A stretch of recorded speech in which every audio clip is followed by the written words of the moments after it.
నమస్తే, welcome to 4 Sides TV.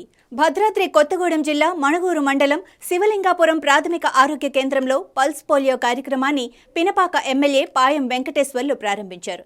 ఈ సందర్భంగా ఎమ్మెల్యే పాయం మాట్లాడుతూ అంగవైకల్యాన్ని ఎదుర్కొనే ఏకైక మార్గం పోలియో చుక్కలు వేయించడమేనని, తల్లిదండ్రులు తమ పిల్లలకు తప్పకుండా పోలియో చుక్కలు వేయించాలని, పోలియో రహిత సమాజాన్ని నిర్మిద్దామని అన్నారు.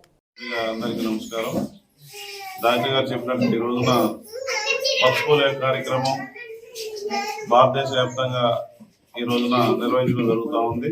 అందులో భాగంగానే మన ప్రాంతంలో ఈ కార్యక్రమాన్ని పల్స్ పోలియో కార్యక్రమాన్ని ఇక్కడ ప్రారంభం చేసుకుంటా ఉన్నాం. దీని యొక్క ప్రధాన ఉద్దేశం పోలియో రహిత భారతదేశాన్ని సమాజాన్ని నిర్మించడానికి ఈ కార్యక్రమం మన భారత ప్రభుత్వం తీసుకోవడం జరిగింది.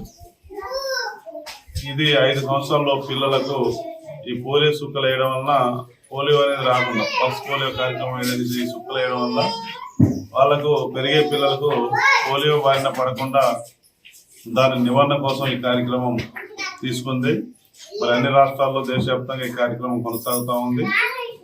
ఇక్కడ పోలియో అనేది మన దగ్గర తగ్గినప్పటికీ దాని నివారణ పూర్తి స్థాయిలో నివారించాలనే ఉద్దేశం ఈ కార్యక్రమం తీసుకున్న సందర్భంలో దీని అందరూ కూడా తల్లులు ఎవరైతే ఉన్నారో డెలివరీ అయిన తర్వాత 5 సంవత్సరాల్లో పిల్లలు ఎవరైతే ఉన్నారో తల్లులు కూడా ప్రతి ఒక్కరు కూడా ఈ కార్యక్రమాన్ని సద్వినియోగం చేసుకుని మేము ఈ సెంటర్లో కూడా పిఎస్సి పరిధిలోనే కాకుండా ప్రతి ఏరియాలో సెంటర్ పెట్టి కూడా ప్రతి ఏరియాలో కూడా ఇంటికి తిరిగి కూడా పల్స్ పోలియో చుక్కలు కూడా వేయించడం జరుగుతుంది. కాబట్టి తల్లులందరూ కూడా తమ పిల్లలకు 5 సంవత్సరాలు ఉన్న పిల్లలందరూ కూడా ఈ పల్స్ పోలియో కార్యక్రమంలో పాల్గొని